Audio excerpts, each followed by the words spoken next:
হর্ষ, আপনি সিআইআই এর ইস্টার্ন রিজনের চ্যাপ্টারের প্রধান। আমি বলবো আরেকজন বাঙালি, সঞ্জীব গোয়েঙ্কা, সিআইআই এর সর্বভারতীয় প্রধান।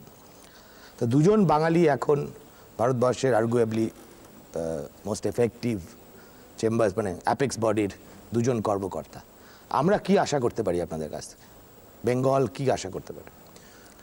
না, আমরা ভীষণ চেষ্টা করব যে আমাদের স্টেটকে কি করে ইনভেস্টরের সামনে নিয়ে যাওয়া যায় একটা পজিটিভ দিক থেকে। আর আমরা অনেক বিদেশি আর দেশি ব্যবসায়ী আর ইনভেস্টার্সকে এখানে নিয়ে আসার অন্য প্রোগ্রামের মাধ্যমে চেষ্টা করব। তাছাড়া ওয়েস্ট বেঙ্গল সরকারের সাথে আমরা অনেক কিছু সাজেশনস, প্রপোজালস, আইডিয়াস শেয়ার করব, তাতে আমাদের এখানে উন্নতি হয়, ইকোনমিক ডেভেলপমেন্ট হয়, আর বিশেষ করে আমাদের ইনফ্রাস্ট্রাকচারের উপরে কিছু বিশেষ ভালো কাজ হয়। এটাই আমাদের মেন।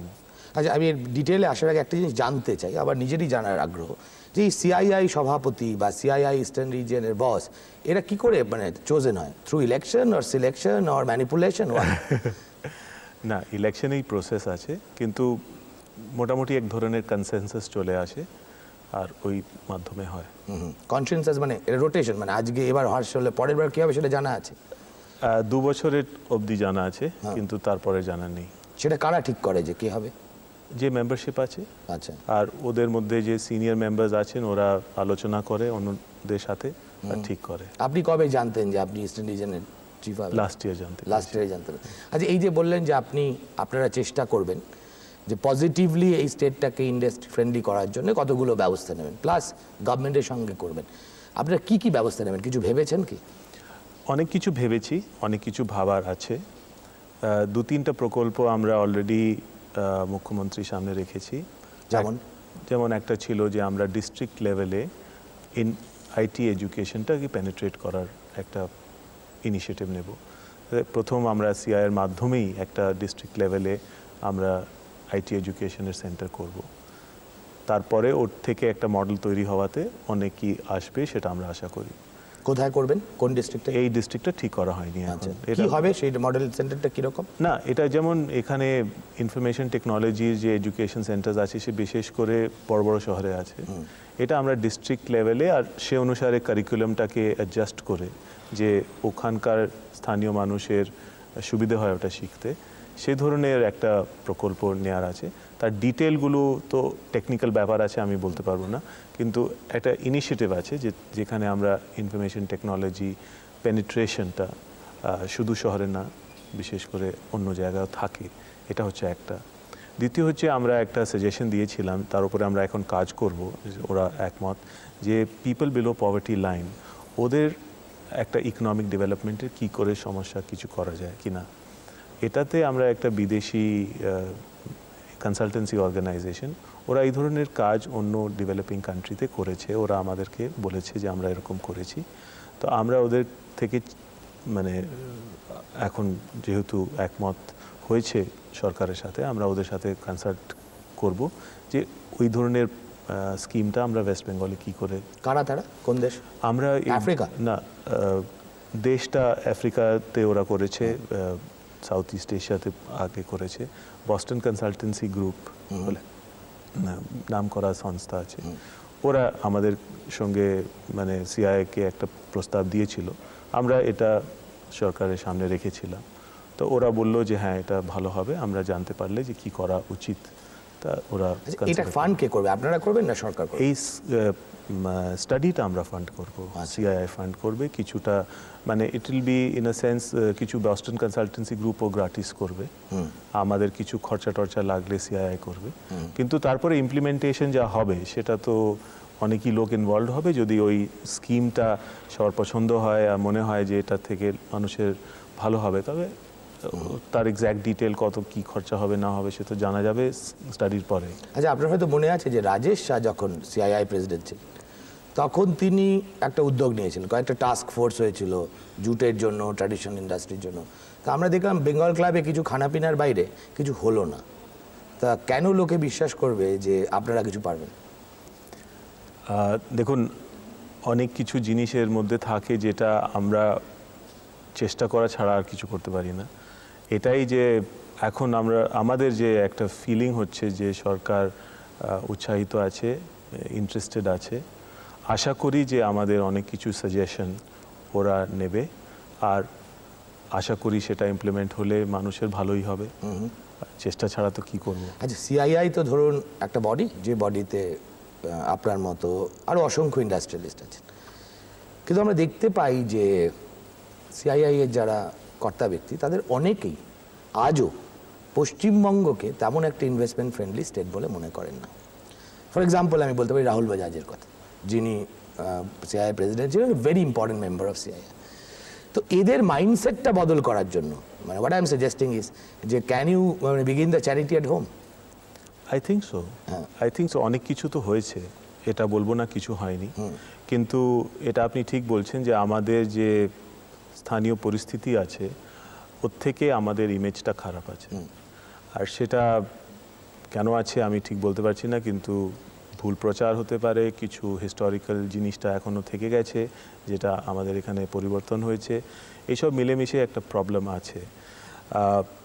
আশা করি যে এইসব যে আমরা উদ্যোগ নেব এই বছরে আর অনেক ইভেন্টস যে করব ওর মাধ্যমে অনেক কিছু এটা মেটানো যাবে। আর অনেক কিছু তো মেটানো যাবে যবে সাকসেস স্টোরিজ এখানে হবে, তার তো সময় লাগে। যেদিন আমরা চাইবো সেদিন ইমিডিয়েটলি সাকসেস স্টোরি তো হয় না, তার সময় আমাদের খানিকটা ওয়েট করতে হবে। আপনি এর মধ্যে অনেকগুলো কথা বললেন, আমি একটা একটা করে বলছি। প্রথম কথা হচ্ছে যে আমাদের নেগেটিভ পারসেপশন। আমাদের রাজ্যে 5-6 বছর হলো একটা ইন্ডাস্ট্রিয়াল পলিসি রেজলিউশন হয়েছে। আমাদের রাজ্যে state government to the extent possible একটা ইন্ডাস্ট্রি ফ্রেন্ডলি ইমেজ দেওয়ার চেষ্টা করছে, তা সত্ত্বেও যাচ্ছে না কেন? অনেক গেছে সুমনদা, আমি বলবো না যে একেবারে যায়নি, কিন্তু এটা ঠিক যে এর থেকে ভালো হতে পারত। প্রথম হচ্ছে যে মার্কেটিংয়ের অভাব, খানিকটা মার্কেটিংয়ের, খানিকটা আমাদের কিছু টাইমিংয়ের দুর্ভাগ্য। আমি বলবো যবে আমরা এই ইন্ডাস্ট্রিয়াল ফ্রেন্ডলি কথাবার্তা আরম্ভ করলাম, দেশে আর্থিক অবস্থাটা একটা রিসেশনারি মোডে চলে গেল। তো যে লাভটা আমরা পেতাম যদি এই জিনিসটা আগে করতাম, সে লাভটা পেতে পারলাম না।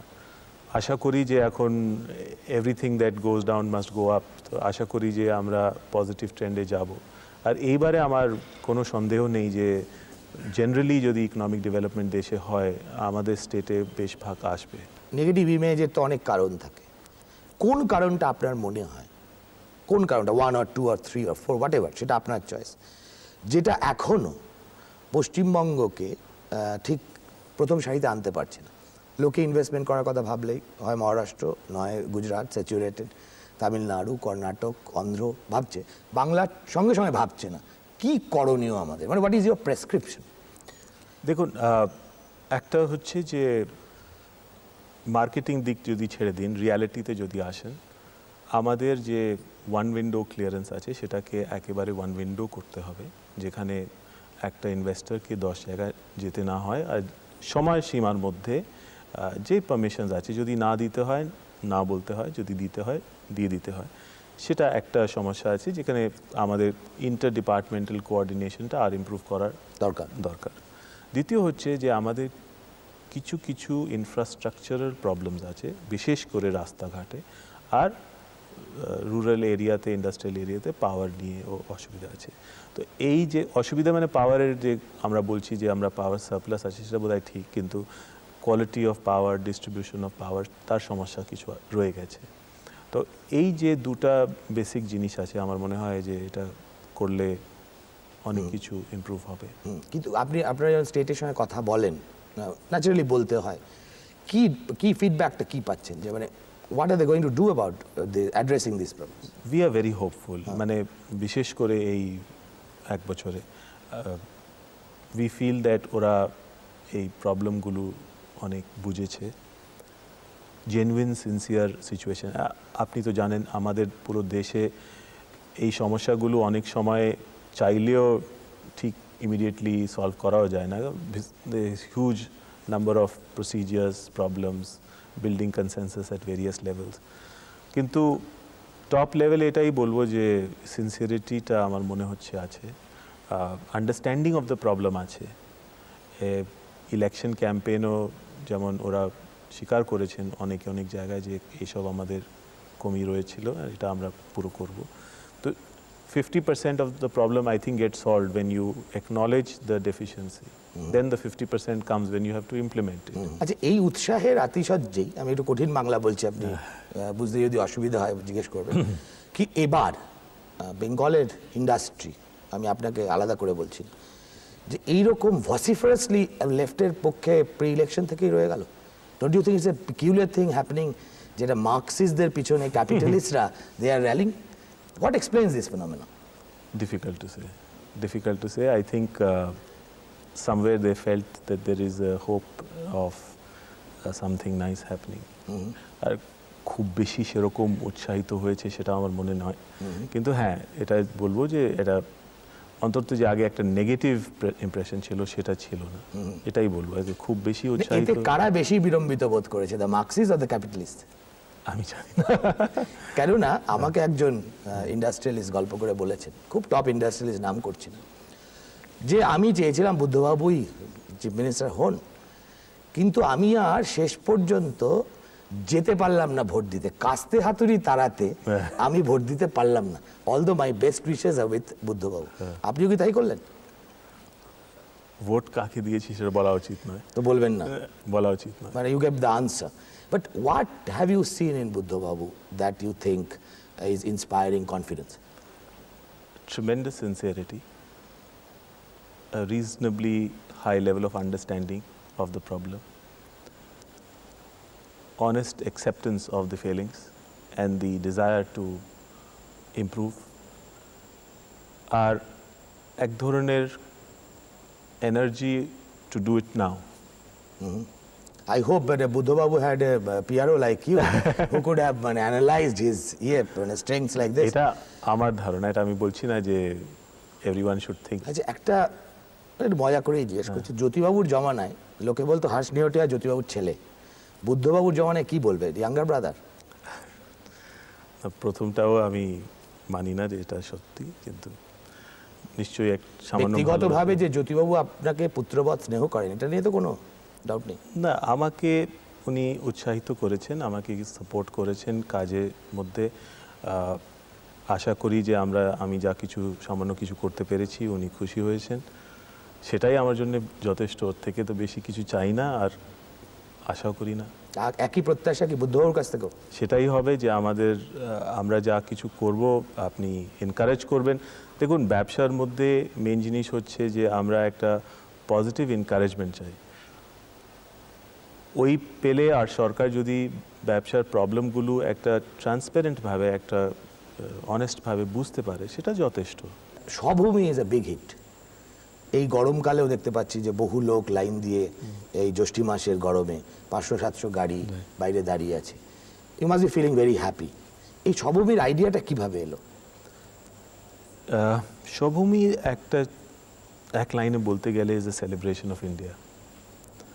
আমি চাইছিলাম যে আমাদের যে একটা হিস্ট্রি আছে, ঐতিহ্য আছে, কালচার আছে, ফোক আর্টস আছে, মিউজিক আছে, তার একটা জায়গা হোক যেখানে আমরা ওটাকে দেখতে পারি, এক্সপিরিয়েন্স করতে পারি। একটা কোয়ালিটি আউটিং একটা পরিবারের জন্য হতে পারে, যেখানে elders can find something to do, বাচ্চারা কিছু করতে পারে, কিছু খাওয়া দাওয়া হতে পারে, একটা বেড়ানোর জায়গা হতে পারে। আর সঙ্গে সঙ্গে এক ধরনের একটা ফিলিং হওয়া উচিত যে আমরা আমাদের দেশের এক কোণে কোথায় আছি। এটা ছিল বেসিক একটা ওভারঅল। তার মধ্যে ডিটেলে যেতে গেলে আমরা কি ধরনের খাবার রাখবো, কি ধরনের ইভেন্টস করব, কি ধরনের জিনিসপত্র বিক্রি হবে, এটা আবার ডিটেলে চলে আসতে হবে। এই সব বিদেশে ঘুরেছি, আমি দেখেছি যে তার নিজের যে একটা আছে ব্যাপারটা, ওরা ওটাকে প্রিজার্ভ করে। আমার একটা হাম্বল কন্ট্রিবিউশন যে আমাদের যে রিচনেস আছে সেটাকে আমরা খানিকটা প্রিজার্ভ করা। আর এটা আমরা একটু সিরিয়াসভাবে নিচ্ছি না, আমি এটা একটা ফান এলিমেন্টের মধ্যে নিয়ে যাচ্ছি, কারণ অনেক কিছু সিরিয়াস জিনিসটা লোকের মানে আজ এই মাহলে খুব বেশি উৎসাহিত হয় না।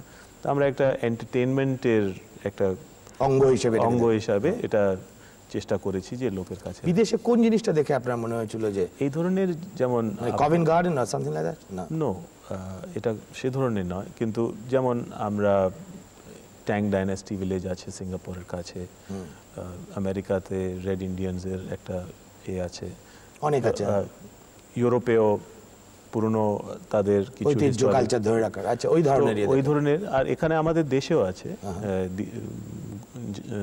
জয়পুরে আছে, দিল্লিতে দিল্লি হাট আছে, চার্লস কোরিয়ার করার একটা ক্রাফট মিউজিয়াম আছে, আহমেদাবাদে বিশালা একটা আছে, সাউথ ইন্ডিয়াতে দক্ষিণ চিত্র বলে একটা আছে।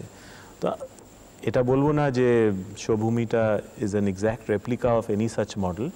এর থেকে কিছু কিছু ইন্সপিরেশন নিয়ে তারপরে মিক্স আপ করে আমার যেমন মনে হলো যে এখানে জিনিসটা দাঁড়াবে। It was a risky difficult experiment, but I am grateful to the people of Calcutta. আপনি এই ধরনের ব্যবসা কেন করেন? লো রিটার্ন কিংবা রিটার্ন যেখানে একটু অনিশ্চিত, আপনি ফোর্ড করলেন, রিটার্ন ইজ আনস্যাটিসফ্যাক্টরি। আপনি যেটা করলেন উদয়ন, সেটা তো return is only marginal. Swabhumi virtually কোনো রিটার্ন। এ কি আপনি পৈতৃক টাকা ঢেলে ব্যবসা করেন না মানে ওয়াই, মানে কি? না, এটা নয়, এটা ঠিক যেমন আমাদের হাউজিং প্রকল্পটা ভায়াবল হয়েছিল। হ্যাঁ, এটা ঠিক যে it is not a money spinner, but সব জিনিসটা তো লাইফে কোনো মানি স্পিনার করা উচিত নয় আর করা দরকারও নয়।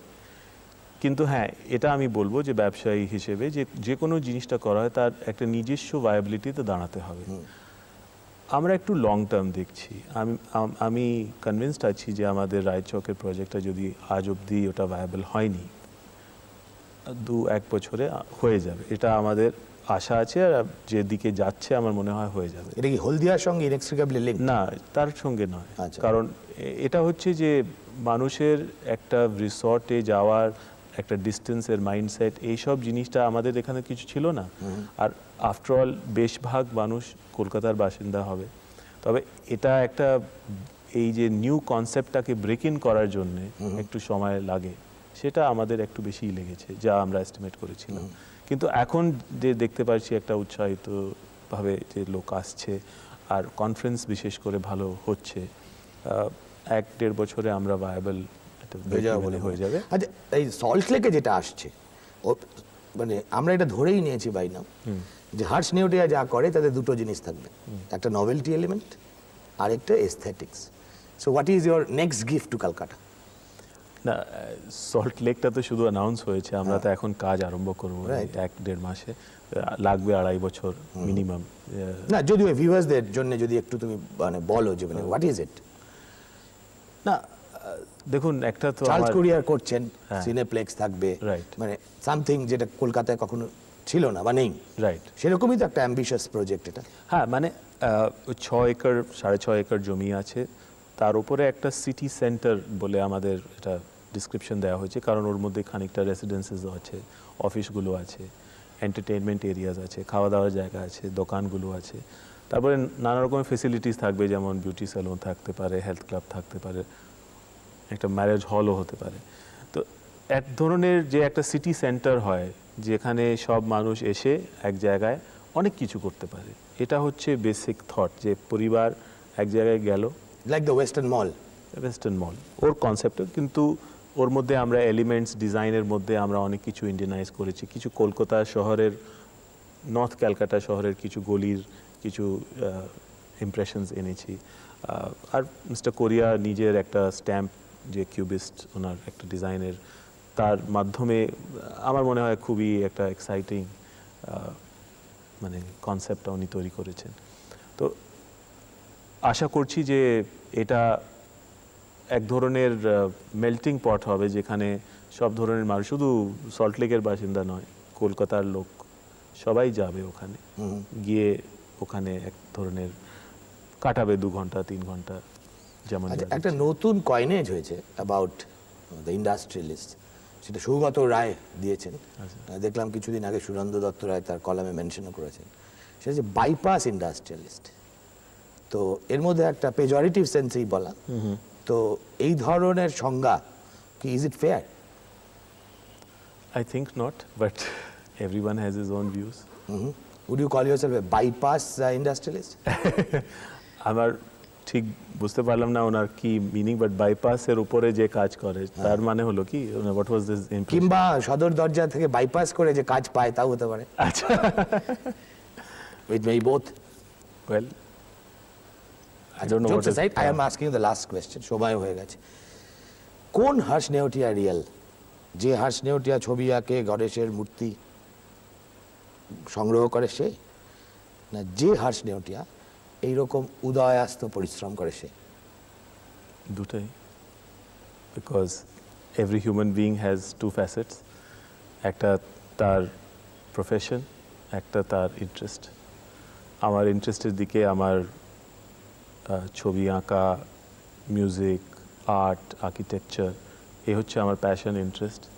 আর ব্যবসা হচ্ছে খুব খেটে পার্টিকুলারলি ওয়েস্ট বেঙ্গলের উপরে কিছু কাজ করার। আমাদের তো পরিবারের বিশেষ ব্যবসা স্টেটে বাইরেই ছিল, আমি চেষ্টা করে কিছু করতে পেরেছি, আশা করি এটাকে বাড়াতে পারবো।